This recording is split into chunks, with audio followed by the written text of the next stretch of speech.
Et donc on se retrouve dans le livre des Juges au chapitre 6. La dernière fois, on avait vu les 10 premiers versets et on avait vu comment les enfants d'Israël, après 7 ans d'oppression par Madian et ses alliés, avaient crié vers l'Éternel. 7 ans d'une oppression très violente et de famine. Et 7 ans pendant lesquels ils avaient perdu pratiquement toutes les conquêtes précédentes. Ils avaient été obligés de se réfugier dans les montagnes. Et au bout de 7 ans, ils ont crié à l'Éternel, et avant de leur susciter un libérateur, Dieu leur a envoyé un prophète pour leur rappeler leur faute, leur rappeler qu'il était le Dieu qui avait délivré leurs ancêtres, qui les avait fait monter d'Égypte, qui leur avait donné ce pays, mais que eux n'avaient pas obéi à ses commandements, et que du coup l'oppression dont ils étaient victimes était la conséquence de leur péché. Et donc on en arrive au verset 11 du chapitre 6. Puis vint l'ange de l'Éternel, et il s'assit sous le térébinthe d'Ophra, qui appartient à Joas de la famille d'Abiézer. Gédéon, son fils, battait du froment au pressoir pour le mettre à l'abri de Madian. L'ange de l'Éternel lui apparut et lui dit : « L'Éternel est avec toi, vaillant héros. » Gédéon lui dit : « Ah, mon Seigneur, si l'Éternel était avec nous, pourquoi ces choses nous sont-elles arrivées ? Et où sont ces prodiges que nos pères nous racontent quand ils disent : l'Éternel ne nous a-t-il pas fait monter hors d'Égypte ? Maintenant l'Éternel nous abandonne et il nous livre entre les mains de Madian.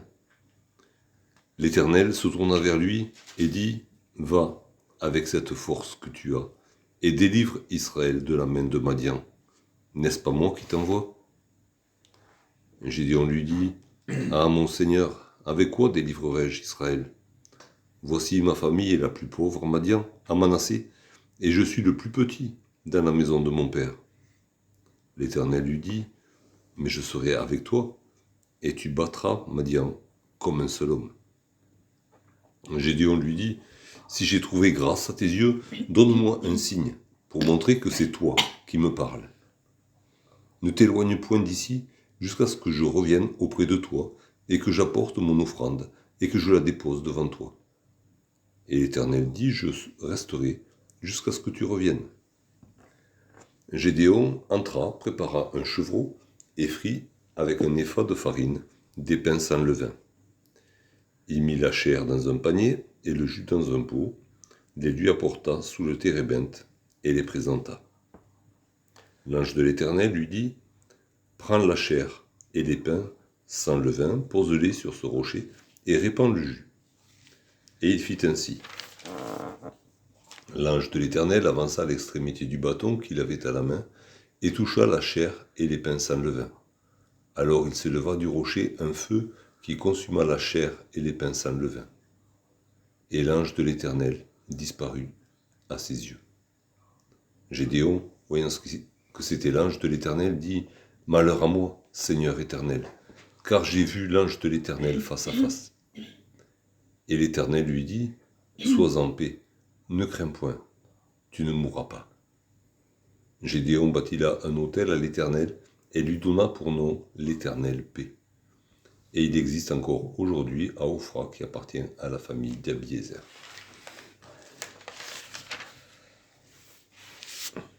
Alors voilà, après avoir envoyé un prophète vers son peuple, Dieu envoie son ange, l'ange de l'Éternel.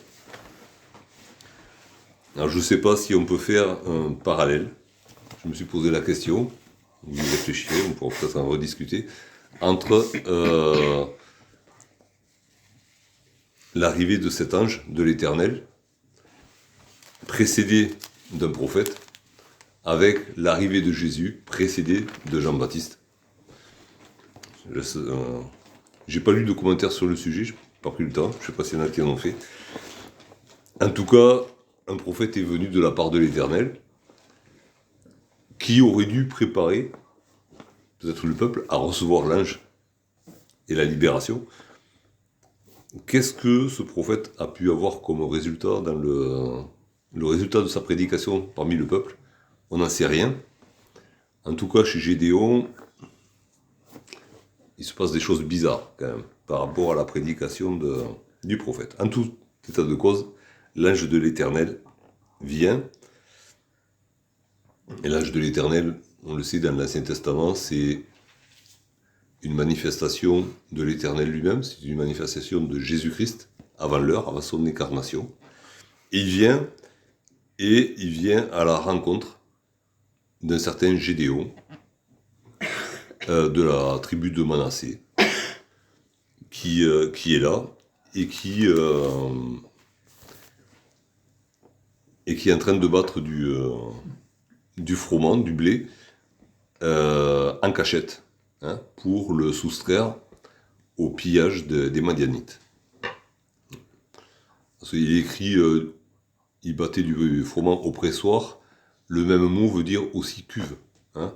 Donc moi je vois, le pressoir était plutôt en surface, la cuve elle était en sous-sol. Moi je le vois bien plutôt en sous-sol, pour pas qu'on le voie, mais bon, voilà. Et ce qui devait se faire, voilà, ça montre quand même la détresse d'Israël. Généralement, le battage, et après, il y avait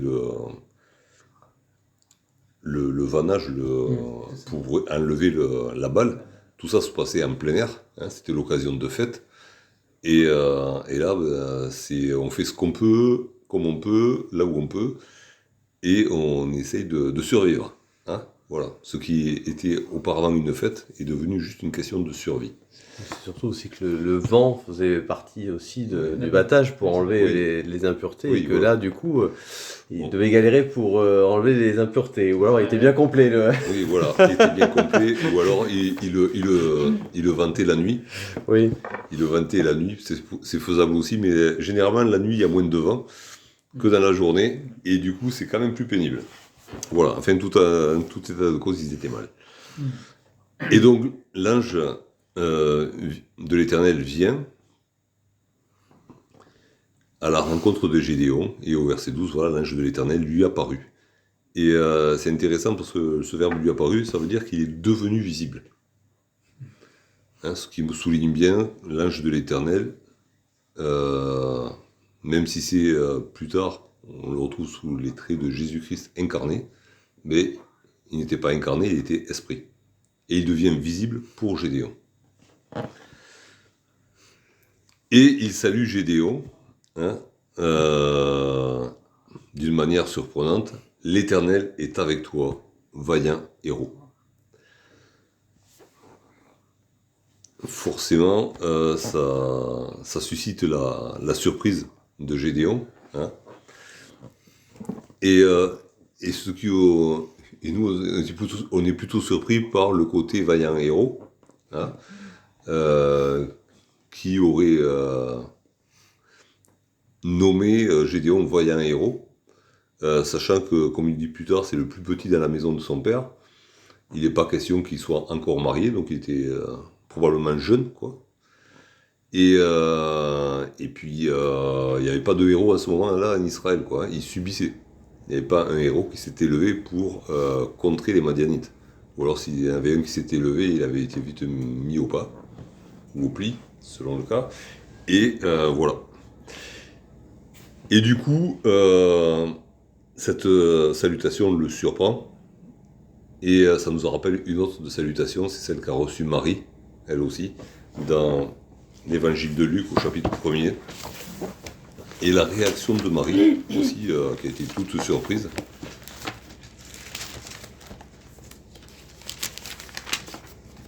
Luc 1,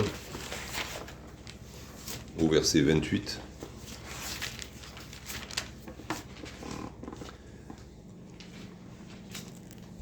L'ange entra chez elle, chez Marie, et dit « Je te salue, toi à qui une grâce a été faite. Le Seigneur est avec toi. » Et donc Marie est troublée derrière, et l'ange la rassure, ne crains pas, hein, car tu as trouvé grâce devant Dieu. Encore une fois, il répète. Et mais s'il y a cette surprise aussi chez Marie, forcément déjà un ange qui arrive, ça va surprendre, avec une salutation pareille, encore plus. Marie, elle, va obéir d'emblée. Chez Gédéon, ça va demander un peu plus de temps. Hein. Gédéon nous rappelle un petit peu Moïse dans ses débats avec l'Éternel, avant de se mettre à l'œuvre finalement. Mais dans les deux cas, il y a cette salutation, le Seigneur est avec toi, l'Éternel est avec toi. Il n'y a pas de plus belle salutation. Hein. On pourrait peut-être se saluer comme ça. L'Éternel est avec toi mon frère, l'Éternel est avec toi ma soeur. Ça ferait peut-être du bien de se le rappeler mutuellement. Dans la Darby, il traduit héros par fort et vaillant homme. Oui, alors du coup, c'est pratiquement un pléonasme, vaillant héros. Parce que déjà, vaillant, le mot qui dit vaillant, veut dire déjà vaillant héros. Alors, vaillant héros, très fort. Vaillant Superman, vaillant super-héros. Il y a de ça, quoi. Donc, c'était un petit peu énorme, quand même, par rapport à ce qu'il avait entrepris dans sa vie. Et donc, par rapport à son incapacité à prendre position, c'est quand même... voilà. Mais Dieu, lui, voit le présent, oui, mais il voit aussi l'avenir. Il voit ce qu'il va faire avec Gédéon. Et en effet, Gédéon va devenir un vaillant héros. Avec ses défauts. Mais voilà, Dieu lui dit, je vois déjà ce que je vais faire avec toi.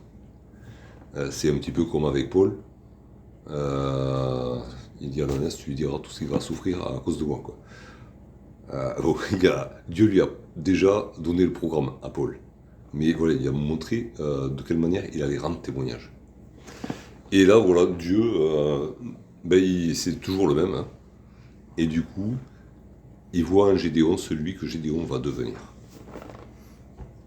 Et il le lui dit.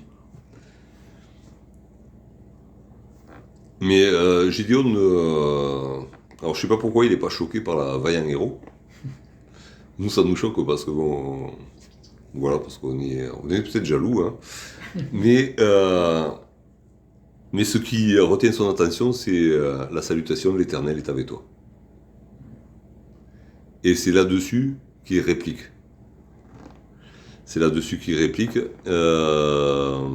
Si l'Éternel est avec nous, pourquoi toutes ces choses nous sont-elles arrivées? Et où sont ces prodiges que nos pères nous racontent quand ils disent l'Éternel nous a-t-il pas fait monter hors d'Égypte? Et voilà, si Dieu était vraiment avec nous, pourquoi est-ce qu'on serait malheureux? Et il oublie plusieurs choses. Hein. Il oublie peut-être ce qu'on ne lui a pas enseigné, ou ce qu'on lui a enseigné entre deux et qu'il n'a pas retenu. C'est que les châtiments de l'Éternel étaient annoncés. Et pour nous aussi, c'est un avertissement. Hein, dans l'Épître aux Hébreux, il est dit c'est comme des fils que Dieu vous corrige. Alors prenez garde à la correction, parce que c'est par amour que Dieu le fait pour vous. Et puis il avait... alors je ne sais pas si les paroles du prophète étaient arrivées jusqu'à lui, mais quand même un prophète qui se lève après un siècle et demi, 2 siècles d'apparent silence de Dieu, ça doit se remarquer quand même en Israël. Et le prophète avait bien mis des points sur les i, hein, c'est vous n'avez pas écouté l'Éternel. Du coup, c'est normal ce qui vous arrive. Mais en tout cas, voilà. Il n'y a pas de remise en question. Hein. Pour lui, il y a une tradition qui lui a été transmise, l'histoire de ses ancêtres, l'histoire de la Pâque. Des choses comme ça, c'est une tradition qui lui a été transmise. Mais ça n'a pas suscité de la foi. Voilà, c'est une tradition. Voilà. Comme peut-être aujourd'hui, d'autres continuent à transmettre une tradition historique. Ou sinon, on peut dire que le prophète a été trop long dans son message. Parce qu'il a écouté le début, l'Éternel fait monter l'Égypte, etc. Il s'est endormi à la fin. Il a écouté la femme, c'était trop long. Donc... Il s'est endormi. Pourtant, il a fait preuve de concision quand même, le garçon. Il a été mieux que moi, pour le coup. Mais voilà, le toujours est-il que pas de remise en question. Hein. Il aurait pu dire, oui, l'Éternel était avec nos pères, mais nous avons désobéi. Hein, c'est ce que font la plupart des grands hommes de Dieu dans la parole. Ils confessent le péché du peuple et leur propre péché associé au peuple. pas lui. Hein, voilà, c'est pour ça que la prédication du prophète, chez lui, il n'a pas apporté le fruit qu'il aurait dû y avoir. Ou alors il était peut-être un peu trop centré sur lui-même, parce que lui, peut-être qu'il était juste, et que du coup il s'incluait pas dans les péchés détournés, etc. Donc il dit, oui, peut-être que, voilà... il se croyait juste, peut-être. Il a dit tout ça, mais moi je le vois pas, je fais ce que Dieu veut, et j'en ai rien qui arrive, quoi. Voilà. Et on est peut-être un peu trop centré... peut-être centré sur nous. Sur lui. Et puis bon... à l'arrivée quand même celui qui marche d'une manière droite devant les hommes, devant Dieu, sa justice, elle est que des balayures. Hein. Donc, mais on a du mal à remettre ça en cause. Enfin, on a du mal à remettre en cause notre propre justice. Hein, ce qu'on appelle notre propre justice. Voilà, mais en tout cas, pas de remise en question. Et ce qui est le comble du comble, c'est qu'il a... Alors, il a pas compris qu'il a devant lui. Hein. Il est vraiment pas... Pour l'instant, c'est bizarre parce qu'il ne sait pas à qui il parle, mais il lui parle. Alors qu'à d'autres occasions, quand l'ange de l'Éternel va se manifester, par exemple aux parents de Samson, les parents vont lui dire, mais comment tu t'appelles, quoi? Qui es-tu? Là, j'ai dit, on ne pose pas de questions. Il ne sait pas à qui il parle. Hein. C'est bizarre comme truc. Il le sait qu'à la fin. Et il en est vraiment sûr qu'à la fin. Mais le truc, c'est qu'il dit, l'Éternel nous abandonne, alors que l'Éternel est devant lui. On voit là tout l'ange de l'Éternel est là. Et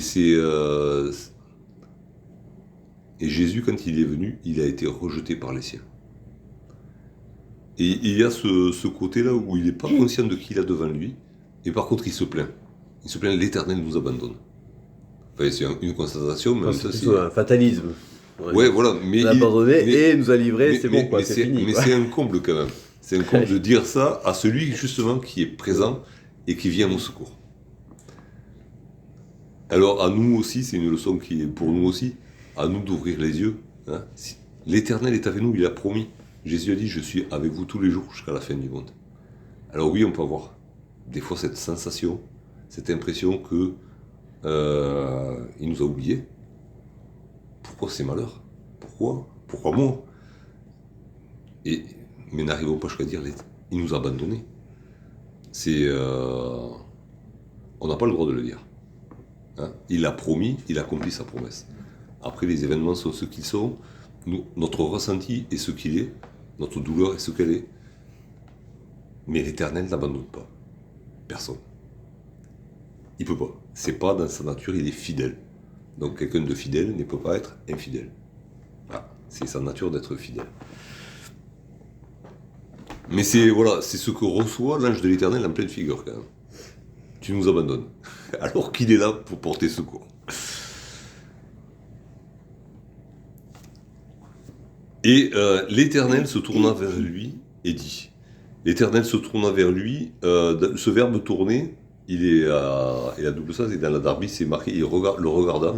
C'est se tourner pour regarder. Alors c'est un peu bizarre, parce que ça veut dire que l'ange de l'Éternel a commencé la conversation en lui tournant le dos. Alors, est-ce que, il s'est assis sous le térébinthe, en tournant le dos à Gédéon. Pourquoi? On ne sait pas, on pourrait creuser et émettre des hypothèses. Toujours est-il qu'il ne l'a pas regardé de but en blanc, il ne l'a pas regardé droit dans les yeux. Mais à ce moment-là, il se tourne. Il se tourne vers lui, et c'est un geste d'attention. Hein, c'est un geste d'attention. C'est aussi ce regard posé, on le retrouve chez Jésus, hein, quand il regarde le jeune homme riche. Il dit qu'il le regarda, Jésus l'ayant regardé, l'aima. C'est un regard d'amour que porte l'ange de l'Éternel sur ce vaillant héros, complètement désemparé. Et souvent, ce regard de Jésus, il revient dans les évangiles. Jésus voyant les foules. Hein. Jésus regarde. Et c'est un regard d'amour qu'il porte sur les personnes qui regardent autour de lui. Et c'est ce même regard qui se pose sur Gédéon. Et ici, il n'est pas dit l'ange de l'Éternel, mais il est dit l'Éternel. Okay, et tout au long du récit, on retrouve ce va-et-vient entre l'ange de l'Éternel et l'Éternel. L'ange de l'Éternel et l'Éternel. Il n'y a pas photo. Hein? Le cauchemar des rappinistes. Des rappinistes, les juifs rabbiniques. Ah oui, mais c'est pas un problème pour nous. Pas un problème. Pour eux, oui, pour d'autres aussi. Hein? Mais pour nous, c'est pas un cauchemar. Dieu est Père, Fils, Saint-Esprit. Et forcément, ça nous dépasse. Hein.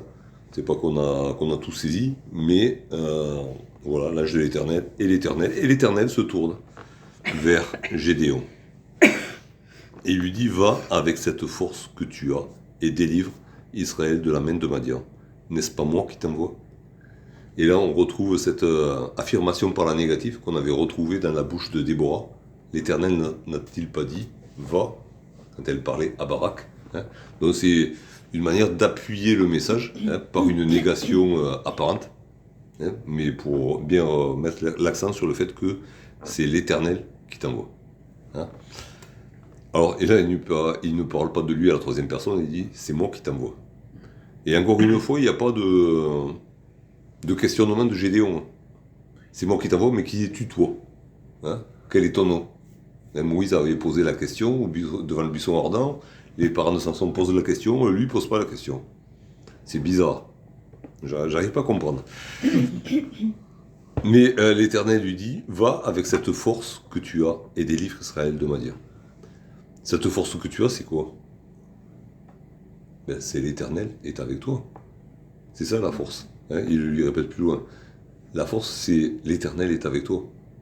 C'est pas la force avec laquelle tu es en train de frapper les épis de blé. Hein. C'est pas avec ça que tu vas délivrer Israël. Va avec la force que tu as, c'est l'Éternel est avec toi. Et pour nous, ça nous rappelle cette affirmation de Paul. Nous n'avons pas reçu un esprit de timidité, mais un esprit de force, d'amour et de sagesse. Un esprit de force, c'est l'esprit de l'Éternel qui vit en nous. C'est par cette force-là, non par force, non par puissance, mais par ton esprit. Hein, par mon esprit, dit l'Éternel des armées. Et c'est cette présence-là, la présence de Dieu auprès de Gédéon, qui fait que Gédéon pourra battre Madian et délivrer son peuple. Donc du coup, Gédéon a bien compris l'ordre. Hein, et c'est là où il commence à tourner autour du pot. Ah, mon Seigneur, avec quoi délivrerai-je Israël? Ben, il vient de lui dire, avec la force que tu as. Mais sauf que pour Gédéon, Gédéon ne regarde pas à la force de l'Éternel, au fait que l'Éternel est avec lui, selon la salutation, mais il regarde à la force humaine. Et forcément, le décalage est en sa défaveur. Hein. Avec quoi délivrerai-je Israël? Voici ma famille est la plus pauvre en Manassé, et je suis le plus petit dans la maison de mon père. Alors quand on lit la suite, j'ai l'impression que dans la tribu de Manassé, ils étaient bien riches, parce que dans la famille du père de Gédéon, quand même, ils avaient des serviteurs, ils avaient des terres, Donc bon, Manassé, c'était ou c'était une tribu qui avait été bien gâtée, ou alors Gédéon exagère beaucoup. Hein, mais quand on veut se défiler, on peut exagérer les choses quand même. Hein. Voilà, donc ma famille c'est la plus pauvre de toute la tribu, sauf que c'est la tribu la plus grande quand même aussi, en même temps. C'est une demi-tribu. Ouais, on va pas chipoter. Une demi-tribu. Ouais, il y avait l'autre moitié de l'autre côté quand même. Ah, mais du coup, Ouais, voilà. Bon, on peut considérer qu'elle est petite par rapport aux autres, parce que... Oui, ouais, non. Nous, on est qu'une demi. Là tu te fais l'avocat de Gédéon. Il n'avait pas besoin d'avocat, il avait déjà l'Éternel avec lui. Bah ouais, mais bon. Bon, et moi je suis le plus petit de la maison. Ok, et bien alors, t'as mieux, on va dire. C'est ce que l'Éternel a l'habitude de faire. Il prend les choses faibles du monde pour confondre les fortes. C'est juste ce qu'il faut, quoi. Sauf que forcément, quand on est le plus petit et qu'on se considère extrêmement faible, on a du mal à embrayer sur l'action que l'Éternel demande. Mais nous aussi, nous sommes petits. Hein, on ne va pas dire qu'on est parmi les plus pauvres. Ça serait faux. Hein, mais on est petit par rapport au monde, par rapport à la puissance de Satan. Mais l'Éternel est avec nous. L'Éternel vit en nous. Jésus-Christ marche avec nous. Il marche devant nous, il marche autour de nous. C'est l'ange de l'Éternel qui nous garde. Et l'Éternel continue, lui répond. Alors pour Gédéon, il n'y aura aucune réprimande. L'Éternel ne lève pas le ton, comme il a fait à un moment donné avec Moïse. Il a dit ça suffit maintenant, on arrête de discuter. Mais il dit non, mais je serai avec toi. Et là, il aurait peut-être pu comprendre. L'Éternel est avec toi, je serai avec toi. Peut-être qu'il aurait pu faire le lien. Et tu battras Madian comme un seul homme. C'est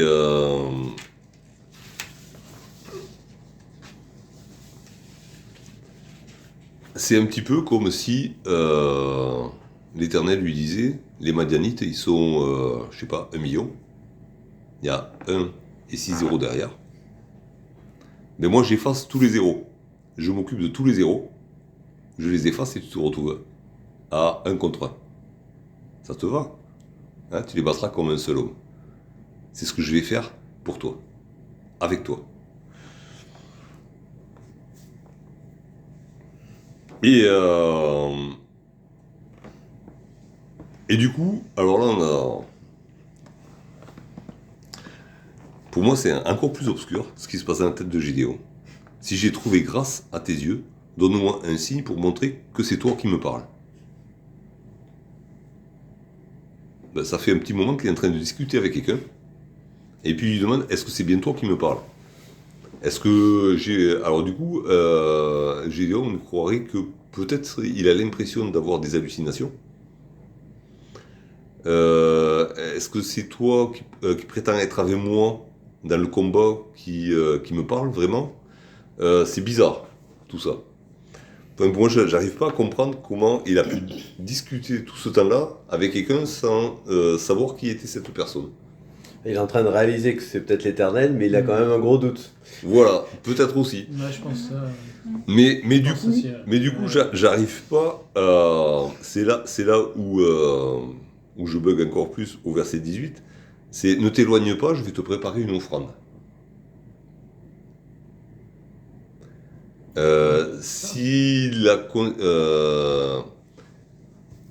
Parce qu'il ne réalisera que c'est vraiment l'ange de l'Éternel que quand il consumera l'offrande. Donc, à qui va-t-il offrir cette offrande? À qui va-t-il présenter cette offrande? Il ne le sait pas lui-même. Et c'est là où peut-être on peut mesurer la confusion qui régnait en Israël. C'est qu'il y avait une certaine connaissance de Dieu, avec peut-être encore un certain culte à Dieu, et puis des offrandes qu'on offrait un peu à n'importe qui, quoi. Sans trop savoir comment on les offrait, ni pourquoi on les offrait. Et puis de toute manière, Gédéon n'était pas habilité à offrir une offrande à l'Éternel. Quoi qu'il en soit. Peut-être qu'il le prenait pour un prophète. Parce que le texte original, mot à mot... oui, l'ange peut être prophète. L'ange peut être traduit par prophète, par envoyé. Oui, peut-être que le Gédéon le prenait mais de là à faire une offrande à un prophète... Mais le texte hébreu, mot à mot, ça dit... Et je sortirai mon offrande et je la poserai devant ta face. Oui, mais du coup, ouais, mais il ne sait toujours pas si c'est un prophète ou un ange. Ou alors, il pense que c'est un ange. Oui, mais pas l'ange de l'Éternel, parce qu'en fait, ouais.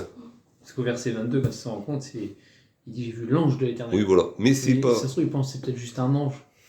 Ouais, juste un ange. Ouais, mais juste. Mais il a pas conscience que c'est vraiment. Mais oui, mais. Peut-être si envoyé par Dieu, c'est pas Dieu lui-même qui parle. Mais l'offrande à un ange.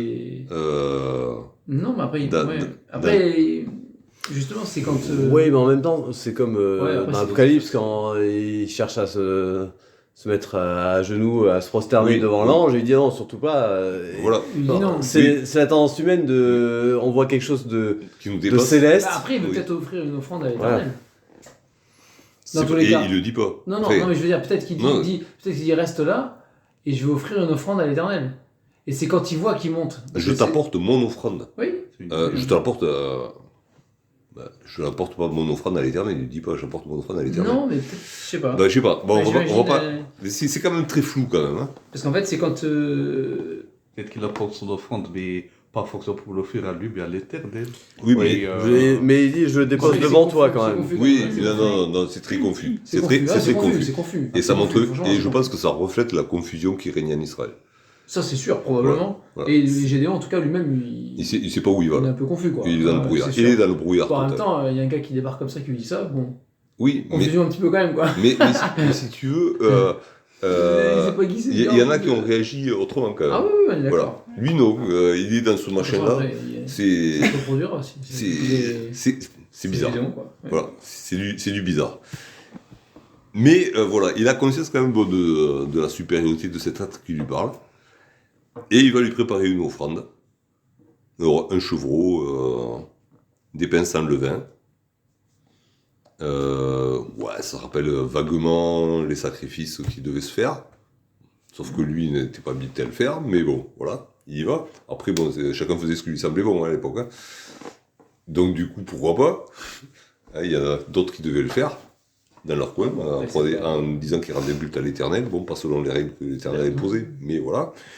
Et il prépare son offrande. Et il arrive devant l'ange de l'Éternel. Il les présente. Donc voilà, il y a ce qui se faisait aussi au niveau des sacrifices. Il y avait une présentation du sacrifice qui était présenté à l'Éternel au-dessus de l'autel, avant de le déposer sur l'autel. Et l'ange de l'Éternel, là, prend les choses en main, quand même, et guide Gédéon dans la manière de faire, un petit peu. Hein, voilà. Il dit voilà, pose-les sur ce rocher-là, tu mets le chevreau, tu mets les pains, et tu arroses avec le jus que tu as ramené. Voilà, donc ça, là, l'ange de l'Éternel recadre un petit peu les choses, un petit peu là. Il lui dit comment faire, parce que je sais pas ce que Gédéon attendait. Alors, on ne sait pas ce qu'il allait faire, donc là, hop, recadre. Et Gédéon obéit. Peut-être que ça l'arrange bien qu'on le guide, parce qu'il ne savait pas trop quoi faire, peut-être. Et à ce moment-là, l'ange de l'Éternel approche de l'offrande, son bâton, et le feu. Hein, le feu est un feu miraculeux, sort du rocher et consume le sacrifice.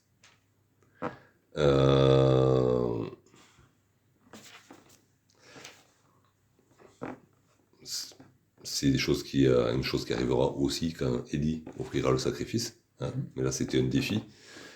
Et mais là, voilà, Gédéon n'a pas eu à mener encore un feu étranger avec son sacrifice un peu bizarre.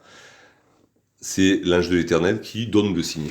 Hein, que c'est bien lui qui est là, qu'il a la puissance d'accomplir la parole qu'il a donnée à Gédéon. Tu battras Madian comme un seul homme. Je suis avec toi. Là, c'est la manifestation de la puissance de l'Éternel. Et en même temps, il approuve aussi finalement et il reçoit l'offrande. Le fait qu'il apporte le feu et qu'il l'a dirigé, il n'a pas rejeté l'offrande, donc c'est-à-dire qu'il a accepté. Il approuve peut-être pas, mais il accepte en tout cas. Voilà. Elle n'est pas selon les règles, mais il accepte l'offrande qui vient du cœur de Gédéon. Voilà. Il y a du brouillard dans le cœur de Gédéon. Il y a plein de choses. La symbolique est forte quand même, parce que c'est pas n'importe qui pouvait agréer une offrande. Si ce n'est lui-même qui peut agréer une offrande. Voilà. C'est d'ailleurs ce que va comprendre Gédéon aussi. Voilà. Mais la symbolique est très forte quand même. C'est que ce soit lui qui agrée l'offrande. Voilà. Dieu est devenu propice. En plus, il disparaît en même temps. Voilà. Donc il y a vraiment le côté. La symbolique est quand même. Là, il n'y a pas de doute. Quoi. Et l'ange disparaît. Hein. Il était devenu visible, il redevient invisible. Mais il n'est pas loin, hein. De toute manière, parce que Dieu n'est pas loin. C'est la parole qui le dit. Gédéon prend conscience de l'identité de celui avec qui il vient de discuter. Là, il a pleinement conscience de qui il est, et il prend conscience de son péché. Quand on prend conscience de qui est Dieu, voir, on va dire, on se rend compte de l'étendue de notre péché et du fait qu'on mérite la mort.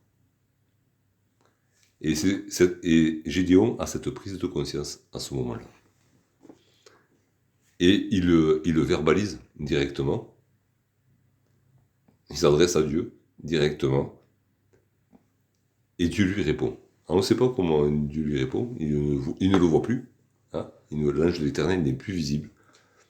Mais il reçoit la parole de l'Éternel. Sois en paix, ne crains point, tu ne mourras pas. Et Dieu il met les moyens quand même pour le rassurer. Et on peut dire, sois en paix, tu ne mourras pas. Ne crains point, tu ne mourras pas.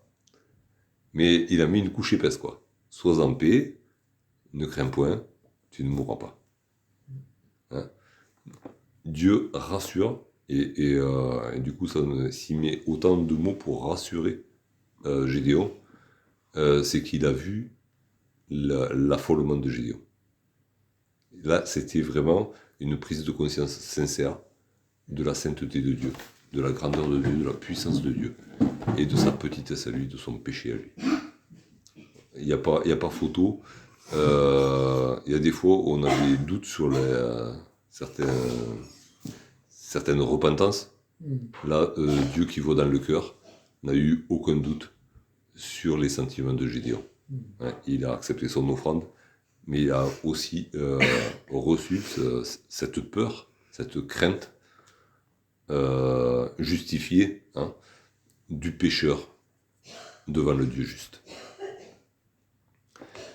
C'est intéressant aussi parce que avant de partir, préparer l'offrande, Gédéon a dit voilà, je vais te demander un signe, hein, pour que tu me montres que j'ai trouvé grâce à tes yeux. Hein, c'est pas pour rien que Gédéon n'offre pas le sacrifice pour honorer celui à qui est en train de lui parler, quoique, hein, mais c'est pas la première intention. La première intention, c'est de demander un signe, en ayant conscience que c'était quelqu'un de spécial qui lui parlait tout de même. Et qui, du coup, que cette personne méritait peut-être bien une offrande. Mais c'était demander signe comme quoi j'ai trouvé grâce à tes yeux. Comme quoi ta promesse d'être avec moi, elle est effective. Hein. Et à la fin, Gédéon a la réponse. Oui, il a trouvé grâce. Il a trouvé grâce parce qu'il se trouvait devant le Dieu juste, devant le Dieu qui pouvait le foudroyer. Et ce Dieu-là est devenu visible, hein, sous la forme de l'ange de l'Éternel. Et l'ange de l'Éternel a agréé son offrande. L'ange de l'Éternel ne l'a pas foudroyé. Et l'Éternel le rassure, sois en paix. Tu ne crains point, tu ne mourras pas. Il a eu une réponse. Hein. Et quelle réponse, hein?